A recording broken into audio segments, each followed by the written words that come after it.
Buenas tardes, les doy a todos la más cordial bienvenida a esta sesión vespertina de nuestras Jornadas Filológicas 2015, que estará dedicada al tema de la fauna y flora entre los mayas.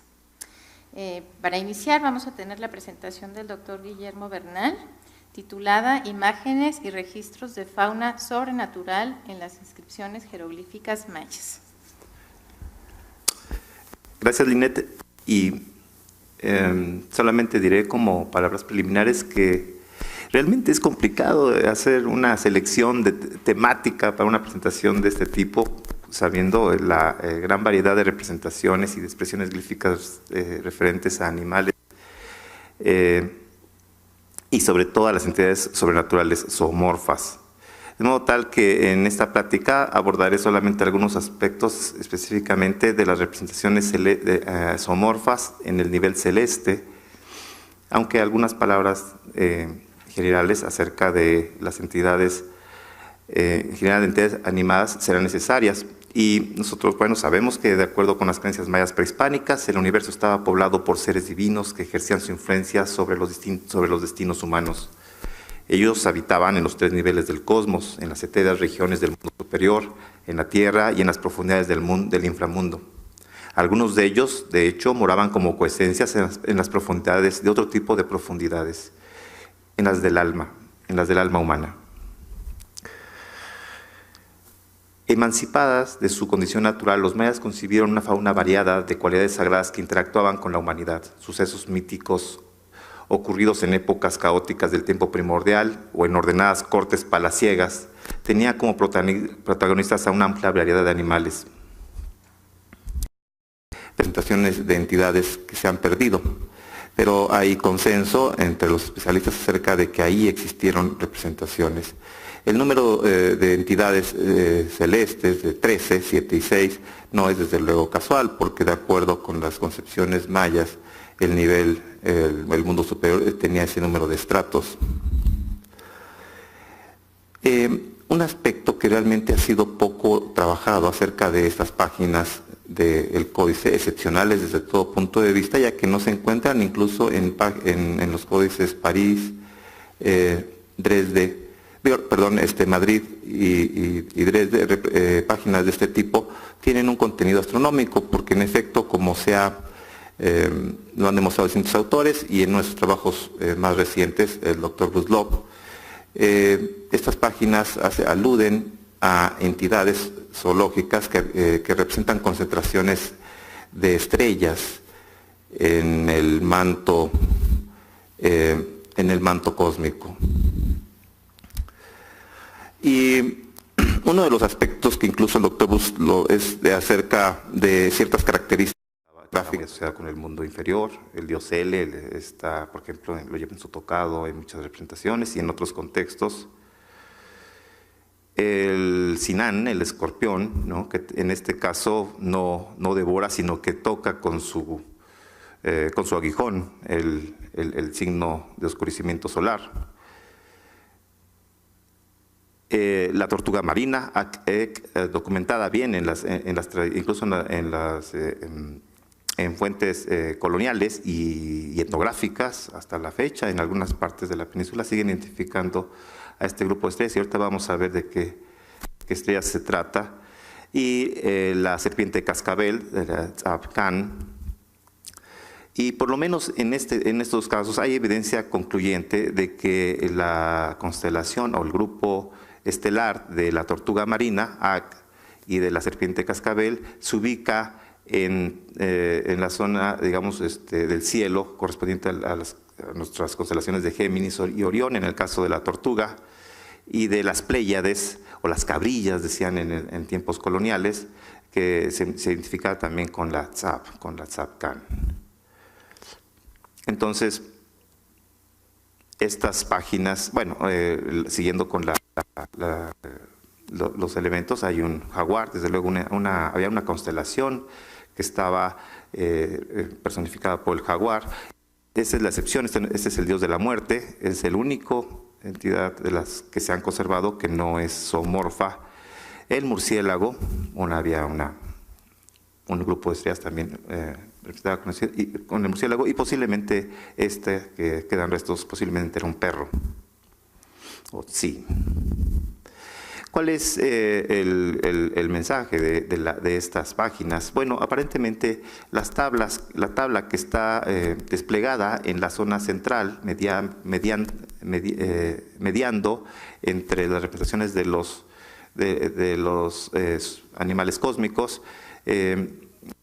sabemos dividido por intervalos de 28 días, y es una tabla que tiene 1820 días, 28 o 13 rotaciones de 28 días por un múltiplo de 5, digamos. Aquí el aspecto es por qué desplegaron esta tabla de cómputos, y parece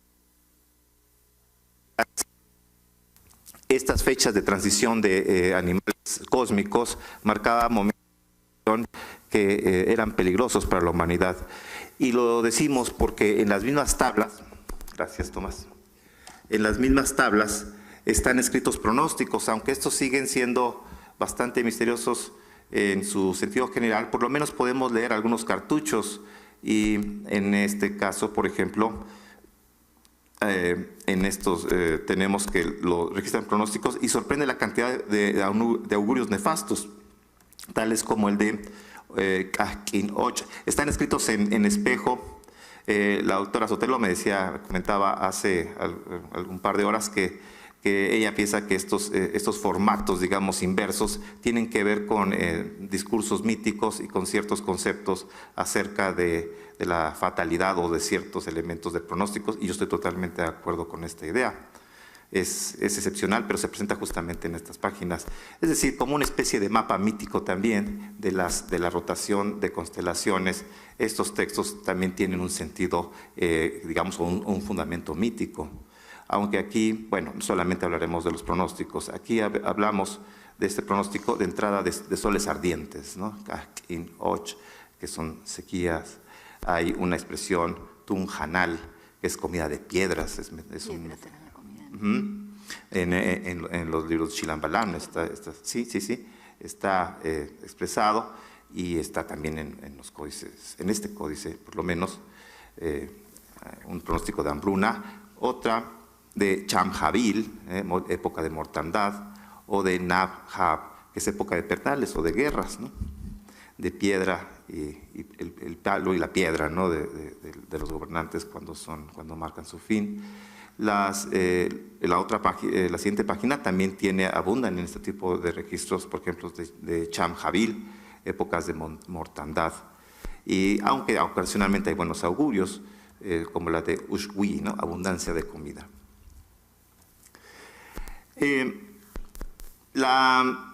Lo que podemos llamar esta sagrada sociedad zoológica del universo y los destinos humanos fue desplegada en estas páginas porque los mayas tuvieron la necesidad de descubrir los ritmos temporales de los astros que atravesaban cíclicamente la boda celeste, pero no como una curiosidad científica, sino porque, y sin que tuviera, bueno, y teniendo sustento científico desde luego en los cómputos, pero sobre todo porque estas rotaciones o estas sucesiones marcaban las voluntades de los seres sagrados. Y el calendario y la astronomía fueron los recursos que emplearon para comprender y predecir esas voluntades, pero sobre todo para vivir en armonía con ellas. La fauna del cosmos, representativa de las grandes concentraciones de estrellas, estableció un vínculo entre los seres del mundo terrenal y las fuerzas sagradas del universo. Y es el sentido en el que, pues asumiendo la temática de estas jornadas filológicas, he creído pertinente mostrar, por ser compacta y tener, digamos, un sentido directo entre la sociedad zoológica sagrada y la sociedad humana terrena, pero que ritualizaba a través de estas disposiciones y de estos pronósticos, atisbando las voluntades de los seres divinos que cruzaban cíclicamente el mundo superior. Gracias.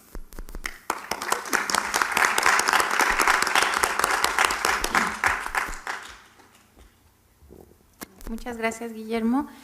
Siguiendo la tónica de las sesiones matutinas, vamos a hacer las 3 presentaciones juntas para dejar la sesión de comentarios y preguntas al final.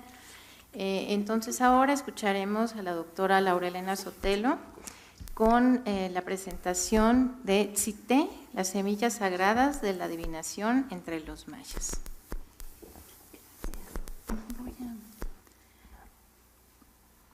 Bueno, pues buenas tardes, gracias por estar aquí, a todos los que están.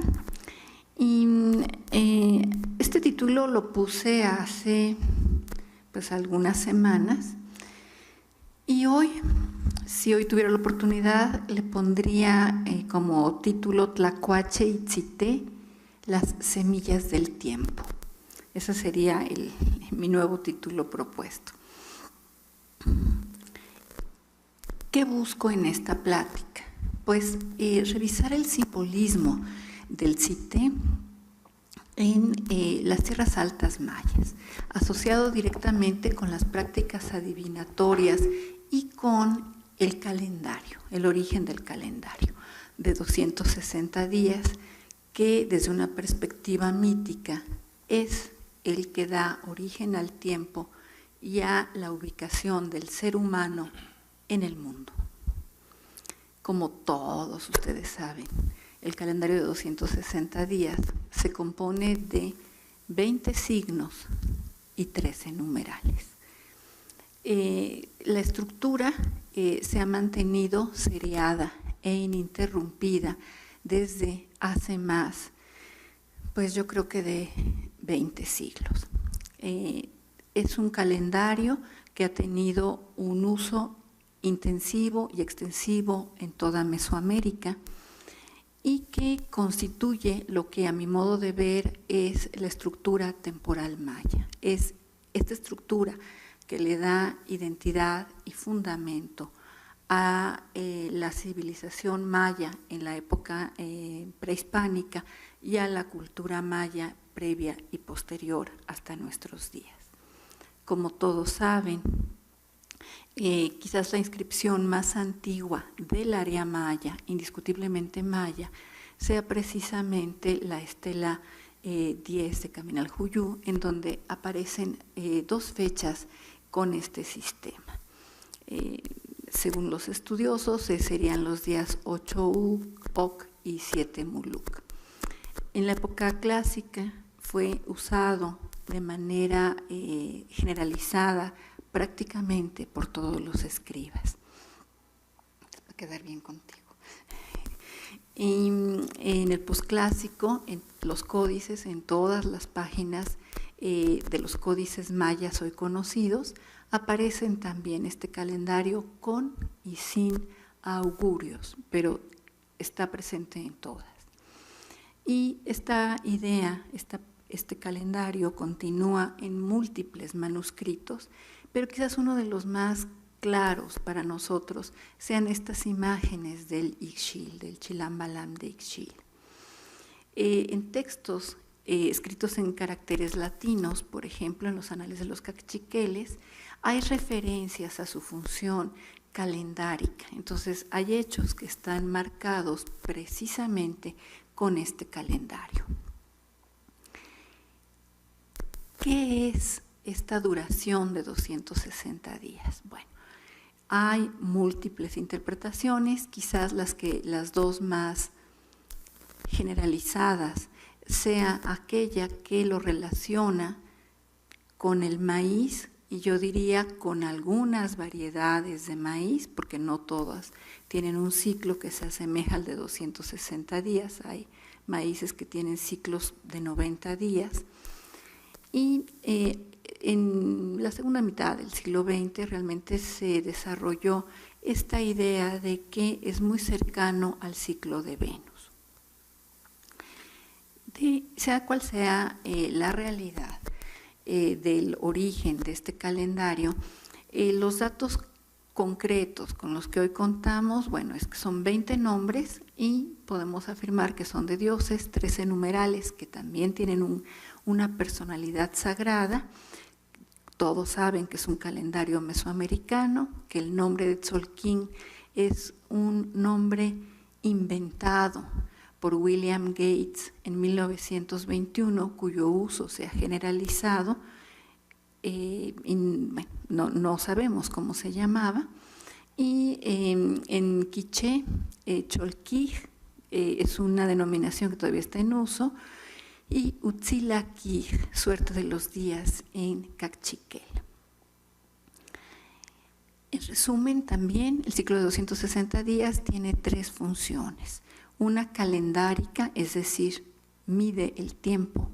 Otra nominativa, es decir, da nombre a diversos personajes, humanos y divinos, y una función adivinatoria.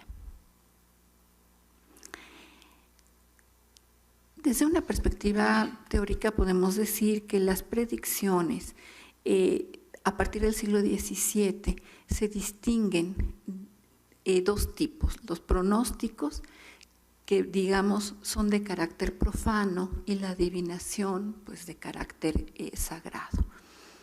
Así están desde los pronósticos deportivos, los médicos y los del estado del tiempo. ¿Cómo se adivina? ¿Cuáles son los medios? Bueno, cuando hay un intermediario, este intermediario ha tenido que pasar por un proceso de aprendizaje, se piensa que transmite la voluntad divina o que interpreta el orden del universo.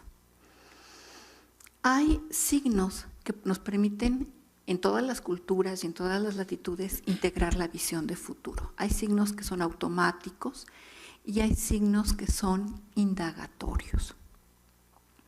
Otro punto que hay que tomar en cuenta es la de los especialistas, el estado de conciencia. Hay una mántica extática, en términos de Platón, en donde el especialista habla en nombre de los dioses, y una mántica analítica, en donde el intermediario analiza y reflexiona, y es la manera en que da los augurios. Los especialistas mesoamericanos siempre son de tiempo completo. ¿Para qué? ¿Qué era lo que predecían o auguraban? El destino de los hombres, las causas de las enfermedades, identificaban objetos o personas perdidas, descubrían la causa y el remedio de las enfermedades, recuperaban almas perdidas o atrapadas y conocían el éxito de algunas empresas. Esto significa que no solo predicen el futuro, sino que también reconocen el pasado y el mismo presente. Aquello que no se puede conocer para todos los hombres.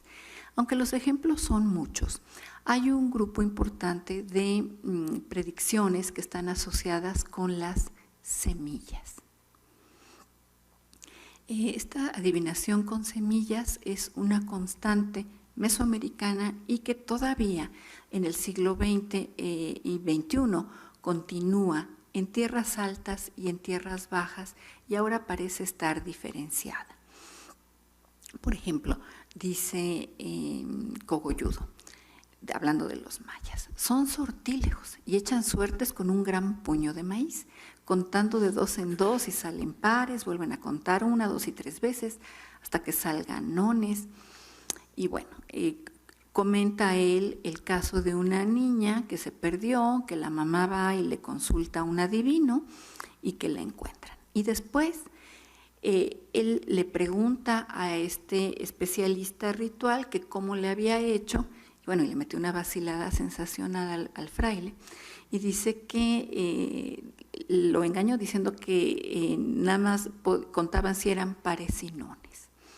Bueno, esto le estaba diciendo la verdad parcial, porque es una práctica que hasta la fecha sigue. El calendario de 260 días y la adivinación en el mundo quiché, pues nosotros lo podemos vincular al menos desde mediados del siglo XVI, cuando se supone que fue escrita o fue registrada la versión que hoy conocemos del Popol Vuh, aun cuando se registró hacia 1702 o 1703. Como todos ustedes se acuerdan, el tiempo el universo es decisión de creación de los dioses, y se va creando el universo con todo lo que hay en él de una manera sucesiva. Este escenario primordial oscuro va creando, digamos, como una sucesión, primero los animales de lodo, luego los de madera y finalmente los de maíz. Los hombres de madera no están hechos de cualquier madera, están hechos precisamente de tzité. De tzité, vamos a ver esto. Y bueno, se destruyen, pero como que se conserva de alguna manera estos seres. Y finalmente el tiempo mítico termina con la creación del sol, el primer amanecer y los hombres de maíz. Hunahpu-Buch y Hunahpu-Tiu, como ustedes recuerdan, son los nombres de los dioses creadores. Estos nombres de los dioses creadores son nombres calendáricos. Estos nombres calendáricos equivaldrían a uno cerbatanero, tlacuache, y uno cerbatanero, coyote. Como todos saben también, el único marsupial del área maya es el tlacuache, un animal de hábitos nocturnos, que se distribuye hasta parte de Centroamérica y Sudamérica, y cuyas manos parecen las de un anciano, de una anciana. Tienen 5 dedos y esto también los relaciona con una capacidad creadora, de creación. Entre sus peculiaridades es que tienen 2 vaginas y 2 úteros, por lo que pueden ser considerados emblemáticos de la regeneración. Entonces, tienen camadas que transportan sobre ellos mismos. Los pequeños nacen después de 13 días. Las hembras tienen 20 crías, pero solo sobreviven 13, pues tienen solo 13 pezones que están dispuestos en forma circular. Y cada cría se pega a un pezón y ahí está más o menos 3 meses. Estas son las imágenes de las crías que parecen frijolitos rojos, o sea, son muy, muy especiales. Bueno, también ustedes saben que el tlacuache se hace el muerto y es muy difícil distinguir si verdaderamente está muerto o no, y entonces puede ser uno de los símbolos del tiempo, porque se termina un ciclo, pero él mismo como que renace. En el Popol Vuh hay 2 pasajes míticos de consulta mántica, uno que realizan Xpillacoc y Xmucané, y otro Xului Pacam, justo con maíz. Estos 2 pequeños pasajes tienen una función cardinal en la cosmología y en la cosmogonía y se relacionan exactamente con una práctica emblemática maya que es la adivinación. Hasta nuestros días sigue en práctica entre las distintas comunidades de las tierras altas, y ciertos días hay ceremonias colectivas, ciertos días en este calendario. Tienen los especialistas una denominación especial, y cada uno de los días tiene un sentido y equivale a los mismos días de otras lenguas mesoamericanas y del yucateco, que son tan conocidos por sus nombres en los registros calendáricos. Además, los numerales, según los mayas actuales, tienen además de una función ordinal, tienen una función cualitativa, que este es un elemento muy importante. Aseguran que 260 días es la duración de un embarazo y que es el producto de la suma de los 20 dedos y las 13 articulaciones del cuerpo humano, las 13 articulaciones principales del cuerpo humano. Según el Popol Vuh, Hunahpu-Buch y Hunahpu-Tiu son los dioses creadores y crean todo un linaje con nombre calendárico. Todos los hijos, nietos y y bisnietos tienen nombre calendárico. Entonces, a este grupo de deidades les he llamado el linaje Hunahpu, que tienen además una función adivinatoria. Y no sé si se alcanzan a ver cómo cada uno tiene un nombre que se asocia con el 1 y el 7. En el caso de Hunahpu y Bukub Hunahpu, estaríamos de una manera gráfica viendo el primero y el último, es decir, todas las posibilidades asociadas con el Diajpu, con el Diakeme, Junkame y Bukubkame, Junbatz y Junchuen, y bueno, y Ishbalamke, ¿no?, que se vincularían con esto. Está todo un proceso de adivinación, porque, bueno, esta es la genealogía de quién es hijo de quién, que seguramente todos lo conocen, y se usan en el Popol Vuh dos tipos de semillas, el tzité y el maíz. Hay todo un proceso para tocarlos y vincularse con ellos, y se trata de una especie biológica que es Erythrina berteroana, que tiene distintos nombres, es una madera muy ligera, se distingue de la semilla de colorín porque la distribución es otra y la denominación es otra hasta la fecha. Los contadores de los días actuales usan tzité y no colorín, pues porque no hay. Lo utilizan como cercas vivas. Esta madera es de la que está hecha la primera humanidad.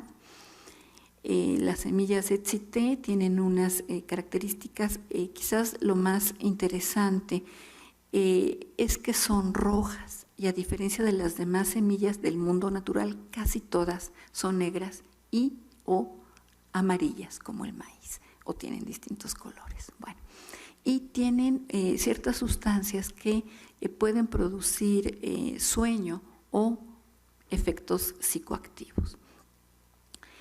Entre los mayas actuales, 260 conforman el bulto para adivinar, se denomina vara. Hay una serie de paralelismos entre lo que usan ahora y lo que tenía el relato del Popol Vuh, y cómo se distribuyen en pares y nones.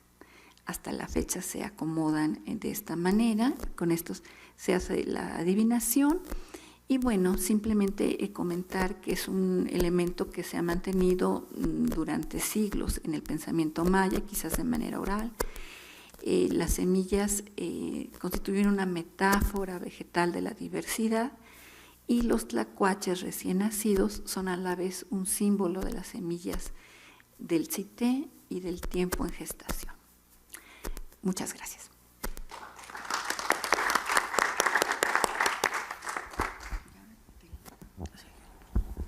Muchas gracias a la doctora Sotelo por su interesantísima presentación, y finalizamos con la plática del arqueólogo Tomás Pérez Suárez, titulada El maíz en Mesoamérica, biología y simbolismo.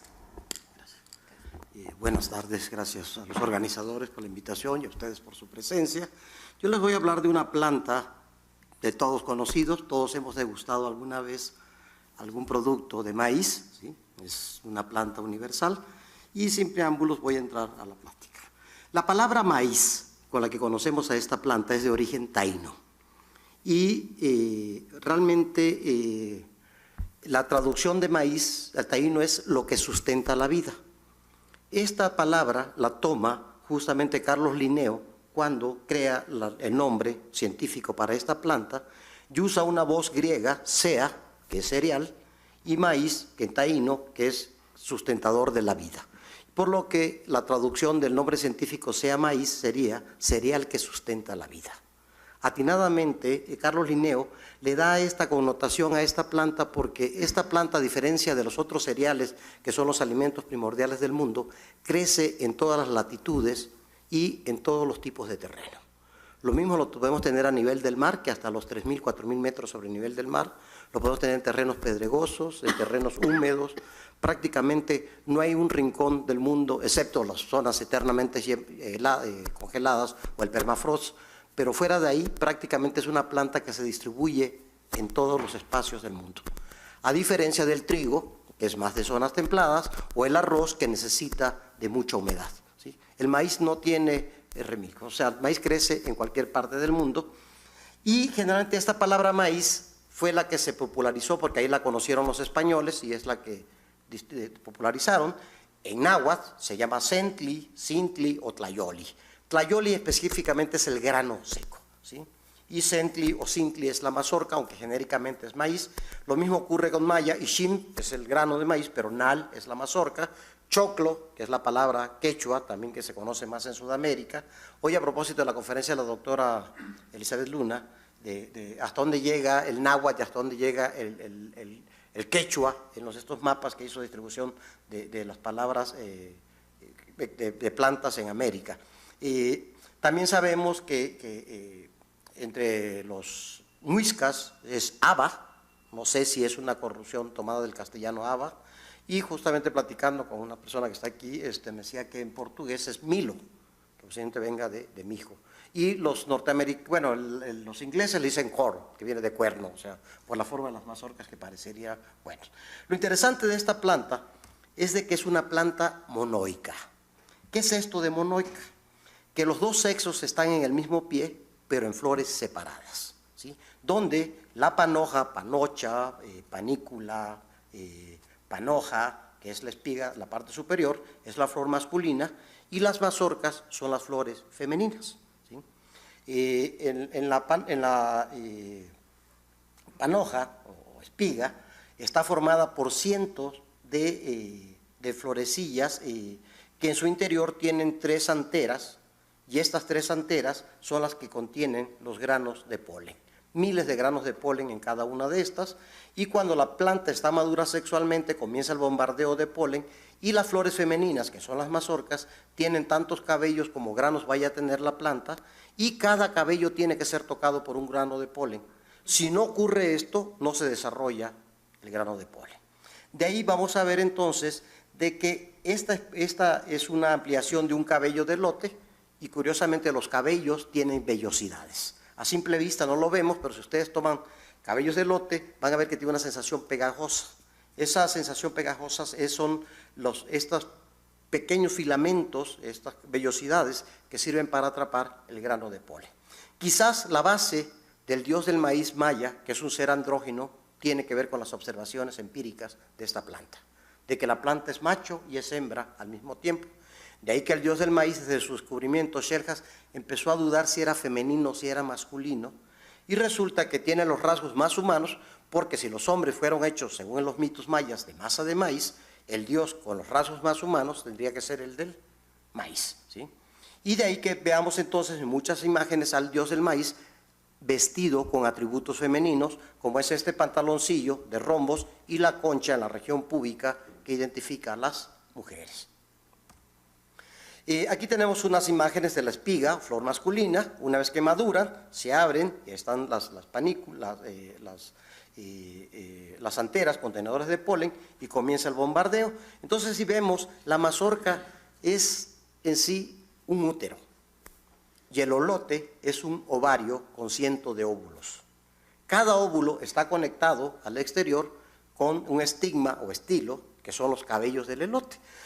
Si nosotros les pedimos, hagan ese experimento, yo lo he hecho muchas veces, les digo a la gente, dibújenme una mazorca de maíz.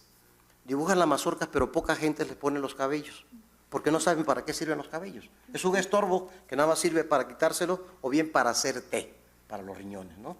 Pero hay tantos cabellos como granos vaya a tener la mazorca.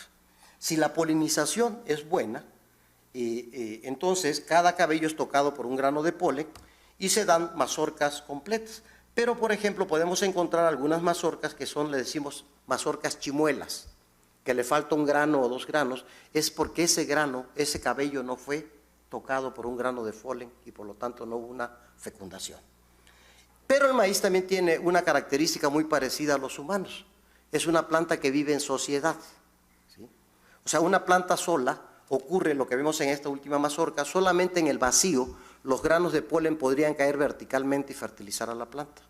Pero el viento las mueve a los granos de polen, entonces la milpa justamente es como una comunidad humana.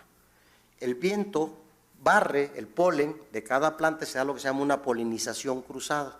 Es raro que una planta se autofecunde a sí misma, sino que fecunda a la de al lado, ¿sí? De ahí vemos todavía esta mayor vinculación del maíz con los humanos. Esto ha dado pie justamente a una diversidad de formas de granos, a la diversidad de formas de mazorcas y sobre todo a distintos colores. Conocemos el mito maravilloso de la hormiguita de Quetzalcóatl cuando crea la humanidad, que le amarra una cuerda a la cintura a la hormiga para que diga de dónde sacó el maíz, y cuando por fin la pobre hormiga, a punto de partirse en dos, le dice que está debajo del Tonacatépetl, del Cerro de los Mantenimientos, Quetzalcóatl pide ayuda al relámpago, viene el relámpago, rompe el Cerro de los Mantenimientos, el maíz que estaba exactamente donde cae el relámpago se quema y es el maíz negro, al maíz que solamente le llega el fuego es el maíz rojo, al maíz que le llega el calor es el maíz amarillo y el maíz que no es tocado es el maíz blanco, ¿sí? Este conocimiento de la polinización entre los pueblos mesoamericanos pues permitió esta diversidad. A partir de principios del siglo XX, sobre todo la primera mitad del siglo XX, en los laboratorios de Estados Unidos se empezó a producir maíz híbrido. Se empezó a producir maíz en laboratorio, donde se le quitaba las hojas al totomoxtle en náhuatl, joloche en maya o bráctea es el nombre biológico, a la mazorca, se les polvoreaba el polen de la selección y se logró esto. Si yo a una mazorca le pongo polen de B, tengo AB, después CD, pero finalmente resumo todo y tengo ABCD con las características de todo, número de columnas de granos, números de granos y calidad del maíz. Este maíz híbrido producía más, pero tenía un gran problema, es estéril, ¿sí? Y justamente después de este intento vino el segundo intento ya en la segunda mitad del siglo XX, que fue la producción de maíz transgénico. El maíz transgénico es totalmente estéril.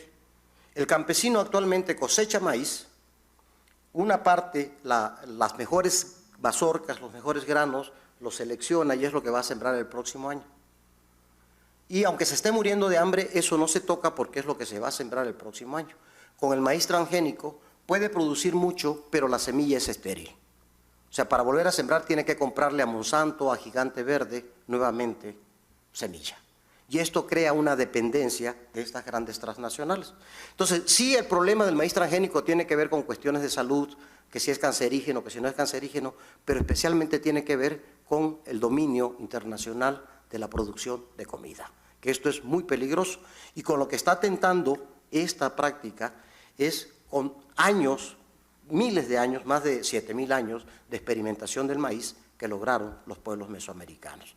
Todo el problema de la identificación del origen del maíz se inicia después de la Segunda Guerra Mundial con el desarrollo de las técnicas de carbono 14 y se realizan una serie de exploraciones en Nuevo México, en Bat Cave, en la Cueva del Murciélago, en la Cueva de la Perra, en Tamaulipas, en la Cueva de las Golondrinas, en Chihuahua, y finalmente en las cuevas del Valle de Tehuacán, en Puebla, Richard McNish logra hablar de una evolución de más de 5.000 años de maíz, y él habla de un maíz silvestre que desaparece, comienza desde 5.000 y desaparece, después habla de un tripsacoide temprano, habla de un maíz tripsacoide, ahorita voy a decir que es el tripsapsum.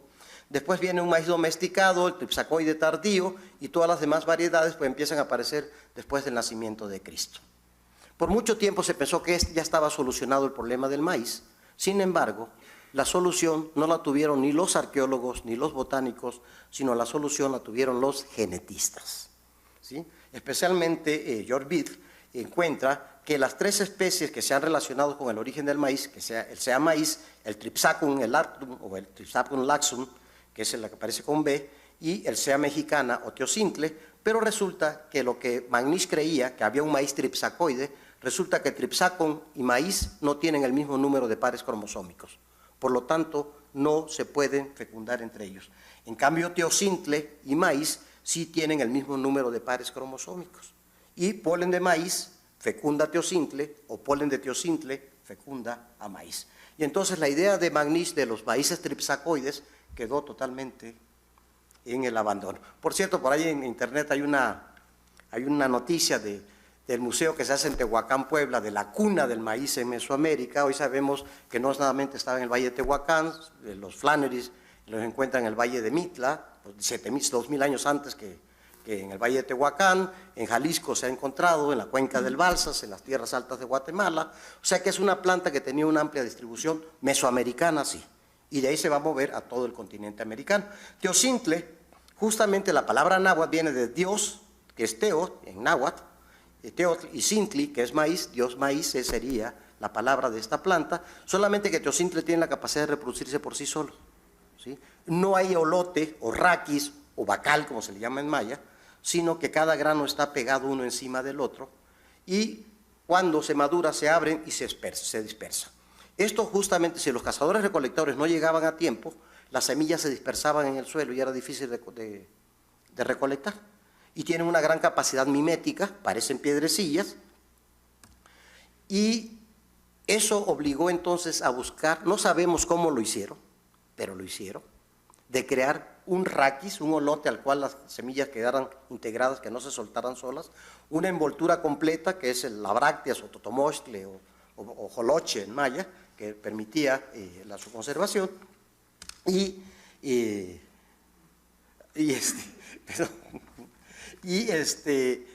justamente aquí vemos como el polen de Teocintle fecunda a maíz chapalote, y después del chapalote, pues, del descendiente ese, podemos regresar a maíz chapalote o a Teocintle nuevamente. Pero si nosotros revisamos la iconografía mesoamericana, los cabellos del elote no faltan en las representaciones plásticas mesoamericanas. Siempre se representa la flor masculina o espiga en la parte superior, y las mazorcas, aunque ya cortadas, siempre tienen los cabellos de elote. Quiere decir que tenían conciencia de que tenía una función los cabellos de elote, y no solamente servían para hacer té, ¿sí?, sino que servían justamente en la reproducción de las plantas. El primer intento de identificar al dios del maíz en Mesoamérica, entre los olmecas, la primera sociedad urbana y estatal, fue don Alfonso Medellín, cuando se descubre el monumento del Viejón, lo compara con la piedra del maíz de Castillo de Teayo y con una imagen del Códice Vaticano Ríos, donde vemos cómo se lleva la planta en la mano. Pero va a ser Michael Coe el quien identifica con un diseño en una vasija peruana que entre los olmecas una forma de representar al dios del maíz generalmente es en las llamadas hachas petaloides de piedras verdes. En esas vemos germinando en la cabeza de esta deidad la planta del maíz, o muchas veces los 4 rumbos del cosmos y la planta como Axis Mundis en el centro. Esto nos lleva entonces a ciertas prácticas olmecas que son las ofrendas masivas de hachas petaloides. Se han encontrado ofrendas hasta de 800 de estas hachas, y uno se preguntará, ¿para qué siembro hachas? ¿Para qué entierro hachas a la tierra? Y aquí se está jugando con una metáfora que conjuga lo perenne, lo duradero de la piedra, y lo verde de la jadeíta, y ahora sí que, como diría el poeta, verde que te quiero verde, ¿sí? Justamente las aspiraciones de la magia simpatética o imitativa, de que lo igual atrae lo igual, o como diría Lorca, verde que te quiero verde, nos explica por qué en la venta hay ofrendas hasta de 1000 toneladas de bloques de serpentina, 1000 toneladas de bloques de piedras verdes. ¿Para qué entierro 1000 toneladas de bloques de piedra? Para atraer justamente la fertilidad, ¿sí?, por un proceso de la magia imitativa o magia simpatética. Entre los zapotecas, el dios del maíz se representa justamente a través de lo que se llama el dios Efe o Pitao Kosovi, que desde los tiempos tempranos tiene mucho parecido con la olmeca y después se va humanizando. Y también en Teotihuacán tenemos a Tlaloc llevando mazorcas de maíz en la espalda, o en los códices mixtecos a las diosas del maíz con las espigas, la flor masculina, y su adorno de cabello es la flor femenina. Eso es la cabeza es la mazorca. O en este caso de occidente de México, de Colima, donde un perro lleva una mazorca. O sea, podría parecer, sabemos que los perros mesoamericanos comen maíz, sí, en las rancherías donde no hay nada que comer, comen maíz, pero aquí más bien este perro es Xoloitzcuintle, que es Venus, su viaje al inframundo, como perro que trae el maíz a la humanidad. Entre los mexicas, Chicomecoatl, que es la diosa de los sustentos y mantenimientos, Cinteocíhuatl o Xilonen, pero hay nombres para cada etapa del maíz, también la parte femenina, pero también hay una deidad masculina. Entre los mexicas hay dios masculino y dios femenino del maíz, esta idea de los dos sexos de la misma planta. Y entre los mayas, el símbolo Can, el 4.º día del calendario ritual, justamente se asocia con los granos de maíz, y por eso vemos que de la cabeza del dios crece esta planta, o bien Chac, el dios de la lluvia, está sembrando con el bastón plantador, y de ahí crece esta planta. En todos los códices aparece desde Paul Schellhas en 1897 y después su reedición en 1904 en inglés, nos muestra justamente el glifo del dios del maíz en los códices. Y a Herbert Spinden le debemos el reconocimiento de esta deidad en los monumentos de piedras del periodo clásico, ¿sí? Ahí lo encontramos y justamente si ven el cabello resalta, y ese cabello de la deidad del maíz son los cabellos del elote. De tal manera que cuando nosotros cortamos una mazorca, esta representación de la mazorca como cabeza, cuando nosotros cortamos una mazorca estamos decapitando. Y hay una fuerte vinculación entre el rito de decapitación y la cosecha del maíz. De ahí que Durán nos dice que antes de la cosecha se decapitaba una doncella que le llamaban Shilone. Entre los mayas también la cabeza del dios del maíz decapitado aparece en las vasijas, aparece en objetos de jadeíta, pero también la cabeza del número 8 es la del dios del maíz, ¿sí? 8 se puede representar con una barra y 3 puntos, pero también la cabeza del dios del maíz. Igual aquí algunas especies tardan 8 días en germinar. De ahí esa asociación del maíz con el número 8. El maíz danza en el inframundo, ¿sí? Baila, pero también realiza una serie de viajes en el inframundo, donde es conducido por los dioses remeros y también es arropado, es adornado con piedras verdes para que germine, ¿sí? De ahí que este pantaloncillo de tubitos de jade justamente es el color de la germinación y es un atributo del dios del maíz, ¿sí? Y eso nos lleva de algún momento a que, ya que una vez que está arropado, viene la germinación y sale de una concha de tortuga. Esta concha de tortuga puede ser golpeada por Chaak, quien lleva el pedernal, el hacha, con la que rompe la concha de tortuga y de ahí emerge el maíz.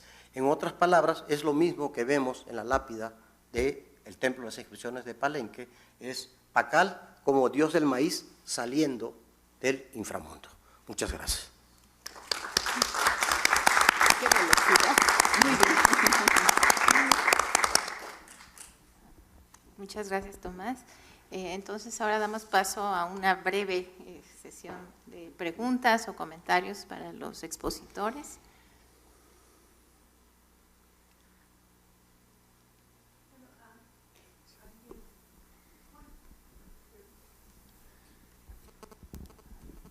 Para el doctor Bernal. ¿Por qué aparece una figura esquelética dentro de una serie de animales? ¿Será que al ser el esqueleto algo que ya no es humano, se está relacionando con el grupo de animales que están figurando como constelación? Pero me llama mucho la atención que puros animales y Sí, bueno, me parece muy interesante tu observación. Bueno, y es un problema, desde luego, el poder explicar por qué dentro de un concierto de entidades estelares zoomorfas aparece el dios de la muerte. Y posiblemente, no lo había pensado de esa manera, pero posiblemente tengas razón. El estado de muerte puede convertir, digamos, o la entidad que representa la muerte, un estado de regresión o de conversión hacia una forma del mundo natural y no humana. No sé si era por ahí el... Sí, es que también entre los lacandones me recuerda que los animales son los seres que antes eran medio humanos, semi-humanos, pero Hayakun los echó a perder y los convirtió en animales. Y él es un dios vinculado con la muerte. Entonces no sé si por ahí tenga que ver algo esta relación entre muerte y animales. Pues es muy posible que haya alguna relación, sí. Falta, me parece, también que explicar o tratar de identificar con mayor certeza cuáles son los conjuntos estelares que representan esos animales, porque yo solamente mostré con seguridad las que atestiguan las fuentes coloniales e incluso los registros etnográficos y bueno, también el códice mismo en esta, digamos, vecindad que tienen las cabrillas, la constelación de la serpiente y la constelación de la tortuga, ¿no? Entonces, teóricamente debe de tener ese tipo de correlación con de proximidad con el resto de la serie. Y quizás sea también en ese sentido cuando quizás nos permita también entender específicamente por la configuración estelar o algunas valencias que no conocemos bajo otros medios, cuál es el significado en particular de esta entidad y si tiene relación con lo que tú dices. Que pertenecen a categorías similares. Sí, eso sí es seguro, sí. Sí. Gracias. Gracias a ti. ¿Alguien más?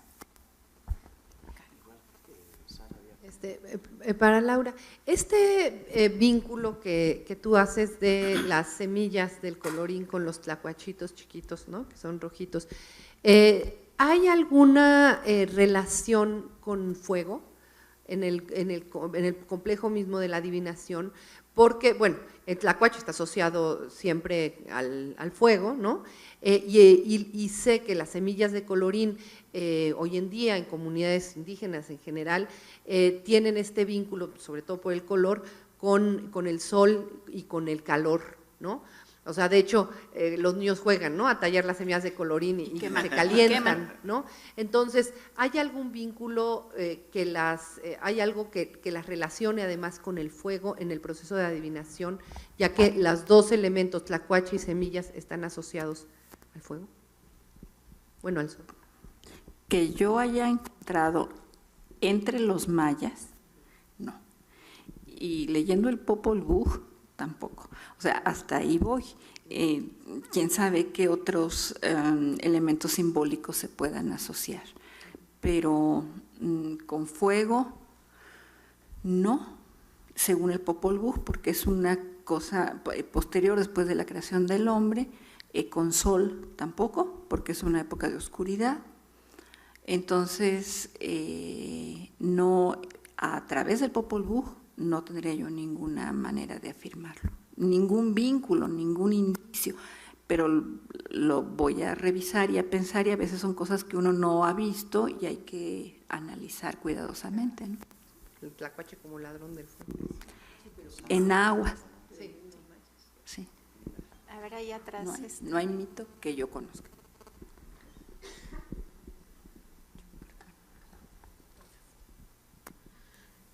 Yo tengo una pregunta para la exposición de imágenes y registros de fauna sobrenatural. Hay una parte donde mencionas la presencia de una entidad celestial, de un escorpión, y la lees como Sinam. Y mi pregunta es precisamente en torno a eso, si es aceptada la lectura Sinam para escorpión. Porque yo leí hace poco un artículo de Believ y Doblestein donde proponen la lectura de escorpión para Sinam, que es una variante es un glifo parecido a la variante de cabeza de un escorpión con complemento fonético ma, que aprobaría la lectura Sinam, ma. Pero yo no sé si en esa parte del códice que tú mencionas aparece el glifo o bueno, no sé. No, sí, seguro que en la época clásica, en la región cholana, en las tierras bajas centrales, es Sinam, ¿no? Esa es la cognada cholana. Y la que yo uso aquí es la cognada yucateca, ¿no? Que es que sí es con N final. Pero realmente no sabemos cuál era, pero es cierto que en los códices se expresan, digamos, por una cuestión de tradición, de prestigio de la lengua de las inscripciones, las cognadas cholanas, de manera tal que podría caber la duda, digamos, de cuál era la forma que en esta habla culta o ritual, que a veces tiene giros cholanos, utilizaban los mayas yucatecos. Es posible que hayan utilizado la cognada cholana, que está atestiguada en las inscripciones de las tierras bajas centrales. Sí. Aprovechándome del micrófono, y se me hizo muy interesante la pregunta de Carmen, y bueno, yo pienso que en relación con el papel del ladrón de fuego, tiene que ver con las manitas de Tlacuache, como dice Alfredo, ¿no? Dice, y como dice, no como dice Alfredo, sino como dicen en las comunidades de distintas partes del centro, dicen, ¿y cómo no va a ser ladrón si tiene manitas de cristiano? Es porque es ladrón. Espérame, oye Memo, ¿y tú tienes en estos ciclos, claro, en estos ciclos de no sé cuántos días, que son ceremonias de fuego de tlacuaches? No, ahí tengo una corrección, realmente me equivoqué al identificar el glifo y es de una comadreja. ¿Es comadreja? No fue. Me da mucha pena por el maestro Alfredo López Austin, al que un día le voy a tener que decir la verdad. Pero vale, de una vez adelantar. No ser necio. Ok. ¿La lectura de Moine viene en el códice o es algo que tú lo has dicho? Porque a mí me parecería más bien un cuy. Bueno, sí, bueno, en mi opinión, por las características de la entidad representada en las páginas, que tiene este mechón de estas plumas, como esta cresta eréctil, y estas coloraciones oscuras y circulares de las plumas, me parece que es el ave que se escribe en los mismos códigos como Muwani, o variante de cabeza, que es el holograma Muwan. Pero en este caso no aparece la palabra Muwan. No, de hecho hay una parte que está, toda la orilla derecha de ambas páginas está prácticamente borrada, pero hay indicios de que ahí estaban escritos los nombres de estas entidades. Sí, esto es por el daño que ha sufrido las páginas, pero es una buena posibilidad que hayan estado reescrito. Esa es una identificación más iconográfica, desde luego, como el del murciélago, como el obviamente el del Sinam o del Sinan, y de la tortuga, que bueno, es así, o el Tzapka, ¿no? En fin, es por eso. ¿Alguna técnica tendrán que hacer para poder rescatar esas lecturas? Sí. Muy bien. Bueno, pues muchas gracias a los ponentes y también a todos ustedes por su asistencia. Solamente los quiero invitar a la continuación de esta mesa sobre fauna y flora entre los mayas, que será el día de mañana a las 10 de la mañana. Muchas gracias.